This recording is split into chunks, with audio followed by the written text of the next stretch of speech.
Hey man, let me ask you something. Have you ever had a woman who was genuinely into you and then watched it quietly fade? Not one big argument, not a clear turning point, just a slow drift.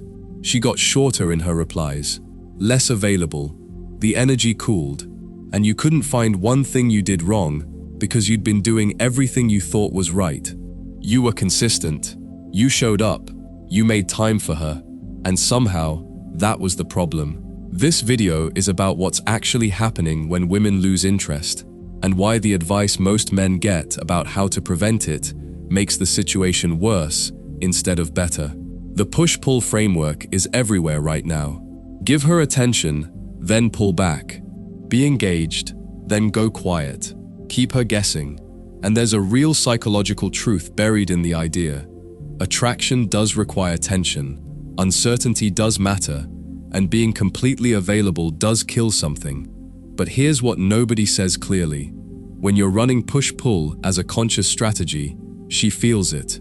Not always immediately, but she feels it. And felt strategy is more repelling than consistent availability ever was. The men who genuinely keep women interested don't run push-pull. They live in a way that creates the same dynamic automatically, without a single deliberate move. That gap is the entire distance between a man she's chasing and a man she's managing. Let's name the actual wound first, because the reason you're watching a video about tactics is itself a signal. At some point, probably after a dynamic didn't go the way you wanted, you started paying attention to the mechanics of your own behavior. What you said, how often you reached out, whether you were being too available or not available enough. You became a student of your own moves in her presence, and that monitoring changed something. The moment you started managing the interaction to produce a specific outcome, you became someone performing interest rather than someone who has it, calibrating moves rather than living a life. She can feel this distinction before she can name it. The nervous system reads intentionality in behavior. There's a quality to someone who is being themselves versus performing a version of themselves, and its absence registers even when every individual action looks correct. A man running push-pull will text and then deliberately wait 3 hours before replying to her next message. A man who genuinely has somewhere to be responds when he has a moment between things that actually matter to him. Both create the same gap in communication, but one carries the texture of a man who was occupied. The other carries the texture of a man who was waiting. She doesn't consciously analyze which is which, she just feels it. And that feeling determines whether the exact same behavior produces interest or irritation. Here's why this distinction matters far more than the technique itself. Push-pull as a tactic fails precisely where it seems like it should work. The technique is trying to borrow an outcome produced by a specific internal state, without actually having that state. It's trying to create the impression of a man with a full life, genuine direction, and real standards. Engineering the behavior such a man would display naturally, but behavior borrowed from a state you don't have reads hollow. The words are right, the timing is right, the moves look correct, and something is still off, in a way she can sense but can't explain. This is the core problem with attraction advice, that gives you scripts and schedules instead of addressing the underlying state. You can execute every step correctly and still produce the wrong result, because what she's actually responding to lives one level deeper than your behavior. She's responding to whether you're genuinely occupied elsewhere or performing occupancy, whether you actually have standards or are staging them, whether you'd really walk away or whether you're using that as leverage.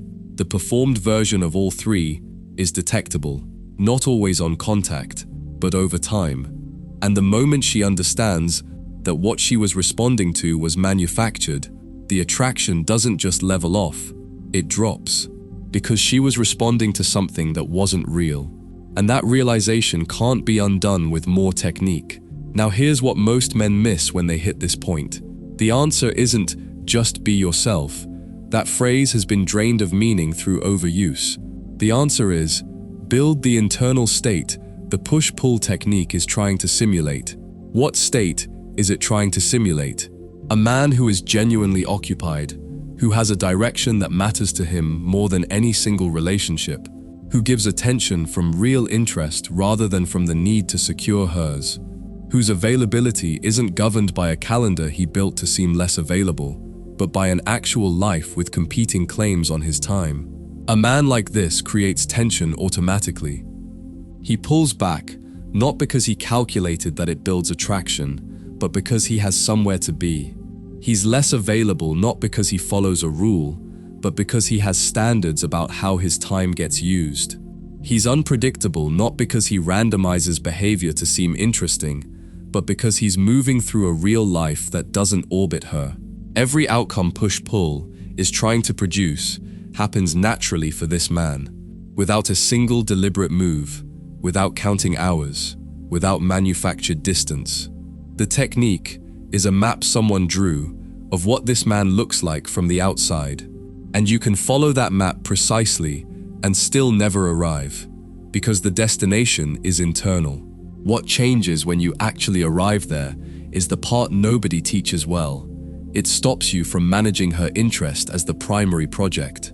Most men who get stuck in these dynamics are stuck because they've made her interest the metric they're optimizing. Every decision gets filtered. Will this make her more interested or less? Should I text now or wait? Should I be warm or distant? This constant filtering is both the cause of the problem and evidence of it. The man who doesn't need her interest as a metric doesn't live inside this calculation. He makes decisions based on what he actually wants to do, how he actually feels, what his life is asking of him. And the absence of the calculation, the absence of the monitoring, is one of the clearest signals of someone who has his own ground. She can feel when a man is tracking her interest, the same way you can sense when someone is performing generosity versus being genuinely generous. The form looks identical, the texture is different. Stop tracking her interest. Build something worth your own attention. Let her feel the difference between a man who is managing her and a man who is living. There's a specific moment in most dynamics where that distinction becomes impossible to ignore. It usually happens after the interest has already faded. She's less warm, less available. You run the diagnostic. You ask yourself, did I text too much? Was I too available? Did I not run push-pull correctly? And the analysis produces the conclusion, I need to use the technique better. But what actually caused the interest to fade usually wasn't any of those surface behaviors. It was that she stopped feeling what she needed to feel when she was around you. Not enough weight to your presence. Not enough sense that you could walk away. Not enough evidence that your life had things in it she wasn't the center of. Push-pull tries to reintroduce those feelings through behavioral moves, and sometimes it works briefly because you've created a pattern interrupt. But it doesn't hold, because the pattern interrupt eventually reveals the absence of the underlying thing. The underlying thing is a man whose life has actual mass to it. Who has things he's building that he cares about? Who brings to a dynamic not just availability, but his actual self, including his limits, his direction, and his genuine capacity to leave? None of that can be faked over time. All of it can be built. And the three most important parts of building it are more specific than most men expect. First, what you're doing when she's not present is the most powerful factor in how you show up to her.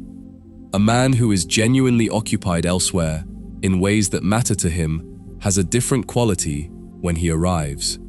There's weight to his presence, the specific texture of someone who has been somewhere. His attention doesn't feel hollow because it's backed by a real life. When your hours away from her are empty, when you're waiting, scrolling, filling time, your presence reveals it. You arrive lighter, more eager, less grounded, and she feels the difference between attention from a full man and attention from a waiting one. Second, your limits have to be real, not performed, actually real. There are things you won't compromise, standards you won't lower, places you won't follow, not because a framework told you to draw those lines, but because you've thought about what your life is worth and what you'll accept in it. Real limits communicate themselves. They don't need to be announced. She encounters them and feels that they're not negotiable. Performed limits collapse under pressure. She tests, you fold. She learns the boundary was theater, and once she knows that, she knows what she's dealing with. A man who is running moves rather than one she has to genuinely reckon with. Third, you need to be genuinely capable of walking away from this specific dynamic if it doesn't serve you, not as a threat, not as a negotiation move, as an actual capability that comes from having enough weight in your own life that no single relationship is irreplaceable. A man with that capability moves differently in everything. He doesn't grip the dynamic. He doesn't spiral when she's distant. He doesn't need the outcome to go a specific way to feel okay about himself. She can feel that capability in how he holds the interaction, present without being desperate, warm without needing warmth in return, interested without tracking her interest. That's the version of push-pull that actually holds over time, not a tactic, a consequence of being a certain kind of man. Let's be direct about the technique one more time. Push-pull as a conscious strategy isn't completely useless. It can create a pattern interrupt. It can temporarily restart something that was fading. In the short term, it sometimes works, but it has a ceiling, and the ceiling is the moment she understands what she's feeling was manufactured. Some women are fine with that. They're playing their own version of the game, and the dynamic is mutual. That's a different conversation, but if you want something that holds, a woman who stays interested, not because she was outmaneuvered, but because being around you is genuinely compelling, the technique will eventually undermine you. Because technique doesn't compound. Every time you run push-pull as a move, you're producing a temporary result that requires maintenance. Every time you deepen the internal state that makes push-pull unnecessary, you're producing a permanent result that gets stronger over time. A man who has a life with real weight to it becomes more compelling the longer she knows him. Not because he's playing his cards correctly, because what she's encountering is real, and real things reveal themselves gradually, instead of depreciating. The technique is a shortcut that costs you the long game. Build the thing the technique is pointing at, not the technique. Hey man, here's the full picture. You were drawn to a video about push-pull because you felt the specific frustration of watching her interest cool and not knowing what to do about it. That frustration is real. The instinct to find something that works is right. But what works isn't a formula for alternating warmth and distance, or a timer for how long to wait before you text back. What works is a life that has enough weight to it that she feels something real when she's around you. Standards that exist because you've thought about what your time is worth, not because they produce an effect. The genuine capacity to walk away from things that don't serve you. When those things are present, you don't need push-pull. You are the dynamic she's responding to. Stop managing her interest. Start building the life that makes managing it unnecessary. If that hits somewhere real, you're in the right place.